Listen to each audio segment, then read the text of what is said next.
qu'on peut voir, ce qui est important de savoir, c'est Césarée de Philippe, c'est au nord de la Palestine. Donc c'est un lieu qui est très vivant, où il y a beaucoup de passages et où il y a beaucoup d'eau. Donc c'est un lieu, bon, peut-être que ça peut être une des pistes qui peut nous aider. On voit que, deuxième chose, c'est, je vais montrer, ah non, je montre pas. C'est chemin faisant, donc il y a aussi cette dynamique de Jésus qui marche avec ses disciples.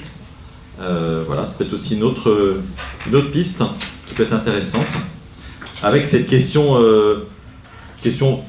assez étonnante. On dit pourquoi, au dire des gens, qui suis-je? C'est un peu oser se laisser interroger pour pourquoi Jésus se demande ça, quoi. Comme s'il avait besoin, c'est presque comme s'il a besoin que les gens lui confirment qui il est. C'est un peu bizarre cette question. Au dire des gens, qui suis-je? Et qui en effet, à un moment, Saint Pierre qui allait dire, tu es le Christ. Voilà, c'est un peu bizarre, ça. Et puis cette espèce voilà, n'en parler à personne, défense d'en parler à personne, l'espèce de secret messianique. Pourquoi ce secret, etc. Et puis la question au milieu là, de ce passage, donc au début on peut dire un peu le temps de la question, après au milieu, à ce passage, Jésus fait une catéchèse. Il faut que le Fils de l'homme souffre beaucoup, qu'il soit rejeté par les anciens, les grands prêtres, qu'il soit tué et que 3 jours après il ressuscite. Et Jésus qui dit ouvertement cette parole. Ça peut être aussi un deuxième moment dans ce passage. Pourquoi Jésus se met à enseigner à ce moment-là? Pourquoi avant il ne le disait pas? Est-ce qu'il le disait ou pas? Enfin, je ne sais pas. Et le troisième temps, la réaction de Pierre. Pierre qui est... J'ai la bonne réponse, j'ai eu 20 sur 20. Et donc je peux maintenant expliquer à Jésus qu'il faut arrêter faut revenir dans la réalité. Il est là pour sauver pourquoi Pierre, en fait, lui fait des reproches? Qu'est-ce qu'il y a derrière? Qu'est-ce qu'aimerait avoir Pierre, peut-être, comme question? Et cette parole dure, passe derrière moi, Satan. Tes pensées ne sont pas celles des dieux, mais celles des hommes. Moi, je dirais, peut-être voir qu'il y a un peu de 3 passages, vraiment regarder dans quel lieu ça se fait. Césarée de Philippe, qui est un lieu qui n'est pas anodin, qui est un peu à la croisée de plein de choses au nord, que Jésus est avec son cabinet, un cabinet politique très, très resserré, là, son conseil très resserré, les disciples, j'imagine, d'ailleurs c'est par les disciples et pas les apôtres, d'ailleurs, les disciples, je pense que c'est le petit groupe. Il y a cette réponse, tu es le Christ, comme une confirmation ou pas, avec ce interdit d'en parler, la catéchèse qui se fait au milieu, et Saint Pierre qui reprend la parole pour l'en détourner. Voilà, 3 points. Il ne faut pas forcément tout faire dans ceux qui ont fait de l'homélitique, je pense à Jesus, ils savent qu'il ne faut pas tout dire. Et ceux qui travaillent dans les sites de catéchèse, voilà, vous savez qu'il ne faut pas tout expliquer. C'est aussi de savoir, dans ce temps de prière, vers quoi on veut faire creuser le jeune ou le catéchumène. Qu'est-ce qui nous semble le plus important par rapport à là où il en est. Peut-être que passe derrière moi Satan, c'est peut-être pas la meilleure chose à aborder directement avec les catéchumènes, mais j'en sais rien, voilà. Mais à vous de voir. C'est vous qui avez cette expérience du public en tout cas. Ça va comme ça? Ouais.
Le prêtre qui doit dire ce qu'il faut entendre, hein. Mais c'est pas ça. Ce qu'on peut voir, c'est... Ce qui est important de savoir, c'est Césarée de Philippe, c'est au nord de la Palestine. Donc c'est un lieu qui est très vivant, où il y a beaucoup de passages et où il y a beaucoup d'eau. Donc c'est un lieu, bon, peut-être que ça peut être une des pistes qui peut nous aider. On voit que, deuxième chose, c'est... je vais montrer... Ah non, je montre pas. C'est chemin faisant, donc il y a aussi cette dynamique de Jésus qui marche avec ses disciples. Voilà, ça peut être aussi une autre piste qui peut être intéressante. Avec cette question assez étonnante, on dit pourquoi, au dire des gens, qui suis-je? C'est un peu... oser se laisser interroger pour pourquoi Jésus demande ça, quoi. Comme s'il avait besoin, c'est presque comme s'il a besoin que les gens lui confirment qui il est. C'est un peu bizarre cette question. Au dire des gens, qui suis-je? Et qui en effet, à un moment, Saint Pierre qui allait dire, tu es le Christ. Voilà. C'est un peu bizarre, ça. Et puis cette espèce voilà, n'en parler à personne, défense d'en parler à personne, l'espèce de secret messianique. Pourquoi ce secret, etc. Et puis la question au milieu là, de ce passage, donc au début on peut dire un peu le temps de la question, après au milieu, à ce passage, Jésus fait une catéchèse. Il faut que le Fils de l'homme souffre beaucoup, qu'il soit rejeté par les anciens, les grands prêtres, qu'il soit tué et que 3 jours après il ressuscite. Et Jésus qui dit ouvertement cette parole. Ça peut être aussi un deuxième moment dans ce passage. Pourquoi Jésus se met à enseigner à ce moment-là? Pourquoi avant il ne le disait pas? Est-ce qu'il le disait ou pas? Enfin, je ne sais pas. Et le troisième temps, la réaction de Pierre. Pierre qui est... J'ai la bonne réponse, j'ai eu 20 sur 20. Et donc je peux maintenant expliquer à Jésus qu'il faut arrêter faut revenir dans la réalité. Il est là pour sauver pourquoi Pierre, en fait, lui fait des reproches? Qu'est-ce qu'il y a derrière? Qu'est-ce qu'aimerait avoir Pierre, peut-être, comme question? Et cette parole dure, passe derrière moi, Satan. Tes pensées ne sont pas celles des dieux, mais celles des hommes. Moi je dirais, peut-être voir qu'il y a un peu de 3 passages, vraiment regarder dans quel lieu ça se fait. Césarée de Philippe, qui est un lieu qui n'est pas anodin, qui est un peu à la croisée de plein de choses au nord, que Jésus est avec son cabinet, un cabinet politique très, très resserré, là, son conseil très resserré, les disciples, j'imagine, d'ailleurs c'est par les disciples et pas les apôtres, d'ailleurs, les disciples, je pense que c'est le petit groupe. Il y a cette réponse, tu es le Christ, comme une confirmation ou pas, avec ce interdit d'en parler, la catéchèse qui se fait au milieu, et Saint Pierre qui reprend la parole pour l'en détourner. Voilà, 3 points. Il ne faut pas forcément tout faire dans ceux qui ont fait de l'homélitique, je pense à Jesus, ils savent qu'il ne faut pas tout dire. Et ceux qui travaillent dans les types de catéchèse, voilà, vous savez qu'il ne faut pas tout expliquer. C'est ensuite de savoir, dans ce temps de prière, vers quoi on veut faire creuser le jeune ou le catéchumène. Qu'est-ce qui nous semble le plus important par rapport à là où il en est. Peut-être que passe derrière moi Satan, c'est peut-être pas la meilleure chose à aborder directement avec les catéchumènes, mais j'en sais rien, voilà. Mais à vous de voir. C'est vous qui avez cette expérience du public en tout cas. Ça va comme ça? Ouais.